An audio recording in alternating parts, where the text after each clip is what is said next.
Hello, and welcome to the Finny Games. It's your host, BBG, aka BrokeBlackGamer.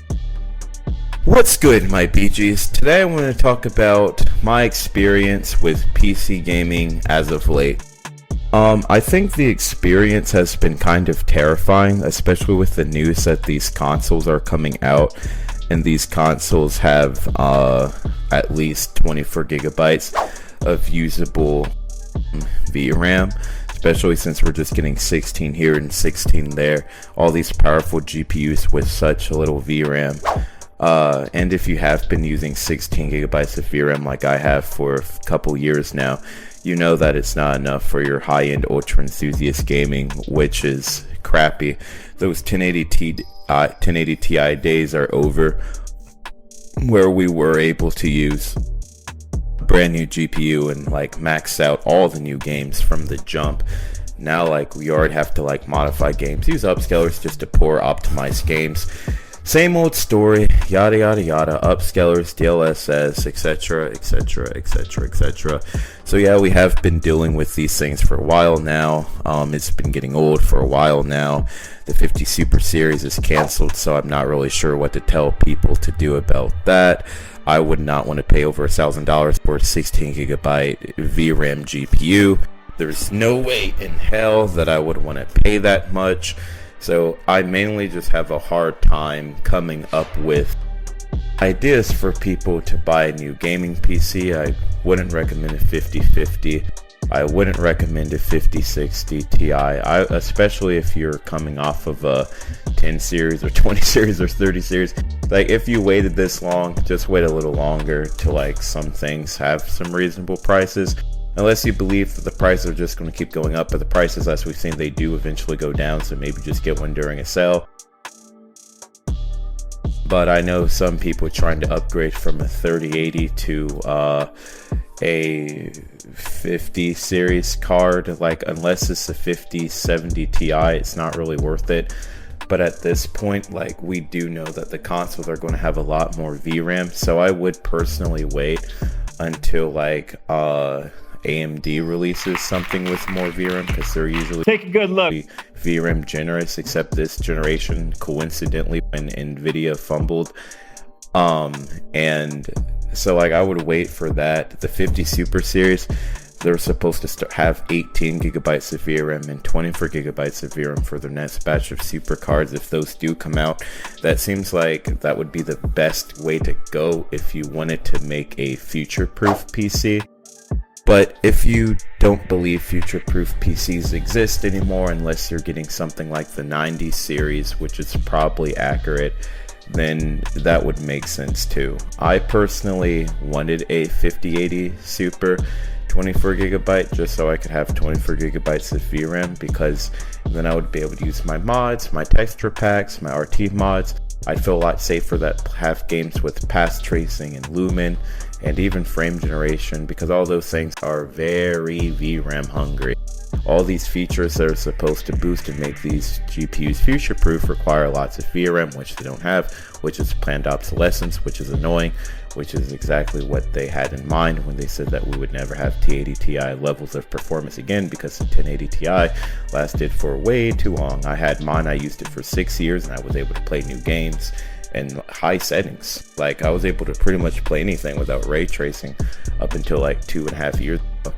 And my 280 Ti was able to do it on the same scale, except I would just have to turn off RT, but I would still get better performance. And but like right from the back with those two GPUs, I was able to max out and do everything that I wanted. But with my 480 Super, I wasn't able to do that out of the jump just because of the VRAM, even though it's a powerful card. So anyway, it's hard to recommend like where to start with the PC. I feel like I would have been fine if I would have just waited for like the 60 series even, because I'm not kidding. I came from my 280 Ti and I've just been upscaling, doing this and doing that, and it hasn't been like the experience that I thought I would after 2 years. I'm sorry. Like, I think my first video, the 480 Super, was obsolete. For what I wanted, that video still stands to be true. Now I'm just wondering what would have happened if I would have just saved up a little while and got the 4090. Would I be disappointed that I don't even play the games the new games anymore because I've just been playing old games? Probably. I find my joy in older games, and some developers are like Battlefield 6, they're focusing less on graphics and they're focusing more on gameplay, which is actually nice because it does feel good to play good looking games with high frame rates without having to rely on so many modifications and so many different tools just to make my game a little bit playable. So that's been kind of frustrating. I left my 2080 Ti because I was tired of upscaling, adding in mods and FSR4 mods, and now I'm just doing it in-house with my nvidia features, but it's still annoying because I didn't have to do those things. But apparently that's the future and the way the future is going, and I'm tired of it. Everything just seems like planned obsolescence, planned scarcity, fear mongering to make us buy the new latest and greatest technology, developers not optimizing games, game engines not even being optimizable, so that we're forced to keep upgrading and upgrading and upgrading. Like, releasing these cards with 16 gigabytes of VRAM off the gate was actually criminal, especially since there are already games around that require 20 gigabytes just for their stupid little texture packs. And they know that these games exist when they were making these GPUs. So if you have a high-end 80 class super card, it should have at least 20 gigabytes of VRAM.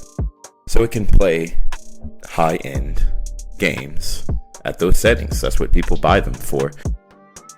So obviously I'm a little disappointed with that. I was waiting for AMD to save the day. They kind of saved the day for mid-range PC gaming. No one saved the day for high-end PC gaming though. 5080 is still disappointing to me just because of the VRAM, even though I am thrilled about its overclocking capabilities. But getting rid of the PhysX is really annoying to me, and it sucks because I do play a lot of old games. Just have to spend more money to do everything. And get people who are going to buy a new console right now, like I would have a hard time recommending buying a new console because the new PlayStation is $750. The new Xbox is not even new, but the PlayStation 5 Pro at least is like new, but it performs relative to the Xbox Series X 2 terabyte, which is $750 for a 5-year-old piece of crap.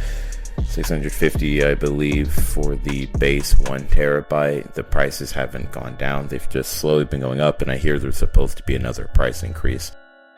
So when people say like, oh, like what should I do, I'm like, enjoy your retro games, enjoy old games. Maybe one day this market will turn back to normal, because a lot of us, if we're paying $1,000 for the GPU we want, let's be real here, that's probably still expensive, and it's not going to last you as long as it did in the past, like when you would buy an old high-end GPU, at least in my era. So yeah, I mean, like even the 3080 Ti had a long nice life. 2080 Ti long last life, a relevant life. Same with the 2080 Ti, like long relevant lives. That died with the 4080 Super, so that stinks. The 5080 gimped by VRAM, so I was really hoping for this 50 Super series, but we'll see what's in store. I only can recommend playing old games. It's hard being a PC enthusiast right now. Like, if you got the 40 series cards, I think you pretty much won, because you got high-end high-end GPUs with a good amount of VRAM, like the 4070 Ti Super, the 4080, 4080 Super, 4090. If you got those GPUs when they actually came out, you got the game good for a while. But now, like with these 50 base cards that just came out that were barely an improvement, and now you have like these consoles coming out saying like, oh, we're going to have 24 gigabytes of available VRAM, with the total VRAM being like 40, whatever. But like, it's just, or whatever, however much it is, but I know it's going to be more than what I got. And that sucks, because that's going to be the baseline, and now I'm going to be like, oh man, like, am I going to be able to play all my games that are going to be even more VRAM hungry? Probably not to improve performance or graphics, but just for more freaking unoptimized bloat. So anyway, that's just my opinion. PC gaming the last 2 years has been underwhelming, but the console gaming has been even more useless. So it's just been, I would just definitely say these are not golden ages of gaming. These are not even good times in gaming. It's just like, oh cool, what will AI do next in gaming?